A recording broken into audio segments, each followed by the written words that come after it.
Assalamualaikum warahmatullahi wabarakatuh. Perkenalkan, nama saya Yuliana Kartika L dengan NIM 2131037022. Hari ini saya akan menjelaskan tentang komunikasi antar pribadi.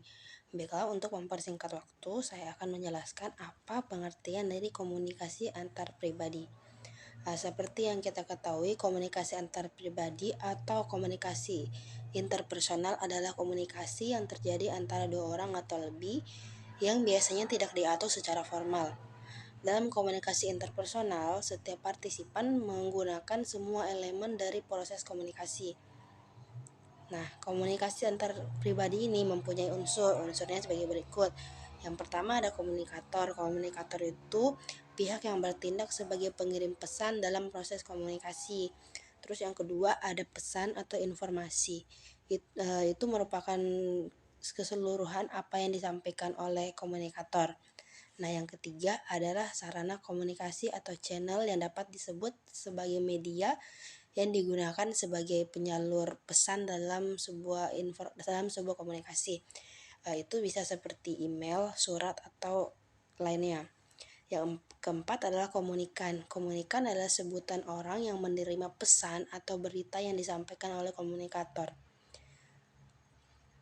Yang kelima ada umpan balik. Umpan balik bisa diartikan sebagai jawaban dari komunikan atas pesan yang diberikan ke komunikator. Yang keenam adalah dampak. Dampak adalah efek perbedaan yang dialami oleh komunikan sebelum dan sesudah dia menerima pesan dari si komunikator. Selanjutnya, saya akan menjelaskan tentang hambatan komunikasi. Apa sih hambatan komunikasi itu? Hambatan komunikasi adalah segala bentuk gangguan yang terjadi dalam proses penyampaian dan penerimaan pesan dari individu kepada individu lain yang disebabkan oleh faktor lingkungan maupun faktor fisik dan psikis dari individu tersebut. Nah, terus aku akan jelasin ke teori komunikasi antar pribadi. Menurut Joseph De Avito dalam buku Interpersonal Communication Book, komunikasi antar pribadi adalah proses pengiriman dan penerimaan pesan antara dua individu atau antar individu dalam kelompok dengan beberapa efek dan umpan balik seketika. Ada beberapa teori komunikasi yang terhubung. Yang pertama ada teori hubungan interpersonal, kedua teori disonansi kognitif, dan ketiga ada teori process view dan lain-lain. Karakteristik komunikasi antar pribadi. Karakteristiknya itu pertama ada karena pemaknaan pesan yang dilakukan oleh diri yang terlibat dalam proses komunikasi. Kedua, komunikasi antar pribadi itu transaksional, di mana karena mereka yang terlibat dalam prosesnya saling berkomunikasi dengan menerima dan menyampaikan secara verbal dan non-verbal. Yang ketiga adalah komunikasi antara pribadi itu bukan hanya terjadi pertukaran pesan dan makna, tapi juga dalamnya ada hubungan antar pribadi di antara orang yang terlibat dalam proses komunikasi tersebut. Terakhir, dalam komunikasi antar pribadi, kegiatan komunikasinya tidak bisa diubah atau diulang. Apa ya ciri komunikasi itu? Yang pertama, cirinya itu keterbukaan. Keterbukaan itu merupakan kemauan menanggapi dengan senang hati informasi yang diterima dalam menghadapi hubungan antar pribadi. Terus ada empati. Empati itu kemampuan seseorang untuk mengetahui apa yang dialami orang lain pada saat tertentu dari sudut pandang orang lain itu juga. Terus ada dukungan. Dukungan itu seperti dalam situasi terbuka, kita harus mendukung berlangsungnya komunikasi yang efektif. Hubungan interpersonal yang efektif adalah hubungan di mana terdapat sikap mendukung. Selanjutnya ada rasa positif. Seseorang itu harus memiliki perasaan positif terhadap dirinya sendiri, terus mendorong orang lain lebih aktif berpartisipasi dan menciptakan situasi komunikasi kondusif untuk interaksi yang efektif.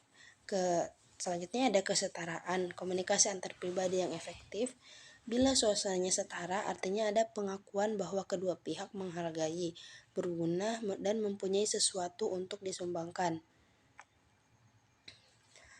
Hubungan konsep diri dalam komunikasi antar pribadi. Yang pertama, yakin ada kemampuan dalam mengatasi masalah. Kedua, merasa setara dengan orang lain. Ketiga, menerima pujian tanpa rasa malu.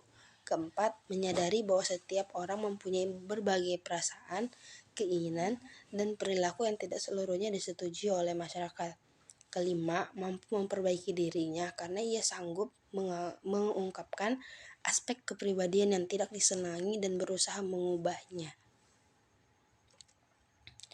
Terus ada sifat, tujuan, dan manfaat komunikasi antar pribadi. Yang pertama, sifat dari komunikasi antar pribadi. Yang pertama, melibatkan perilaku verbal dan nonverbal. Kedua, melibatkan pernyataan atau ungkapan yang spontan. Ketiga, tidak statis melainkan dinamis. Keempat, melibatkan umpan balik pribadi, hubungan interaksi, dan koherensi.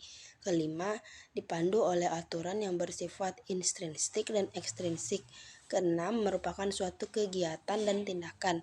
Ketujuh, melibatkan bidang persuasif. Terus tujuan komunikasi antar pribadi, tujuannya itu untuk mengenal diri sendiri dan orang lain. Kayak kita harus mengenal diri salah satu melalui komunikasi antar pribadi.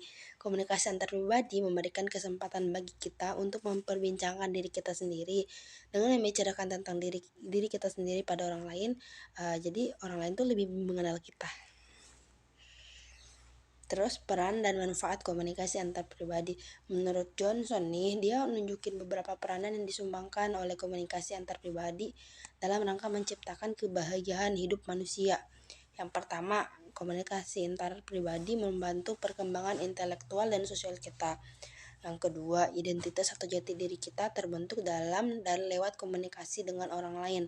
Selama berkomunikasi dengan orang lain secara sadar maupun tidak sadar, kita mengamati, memperhatikan, dan mencatat dalam hati semua tanggapan yang diberikan oleh orang lain terhadap diri kita. Selanjutnya, ada dalam rangka memahami realitas di sekeliling kita serta menguji kebenaran kesan-kesan dan pengertian yang kita miliki tentang dunia di sekitar kita, kita perlu membandingkannya dengan kesan-kesan dan pengertian orang lain dan realitas yang sama. Terus, kesehatan mental kita sebagian besar juga ditentukan oleh kualitas komunikasi atau hubungan kita dengan orang lain, terlebih orang-orang yang merupakan tokoh-tokoh signifikan dalam hidup kita.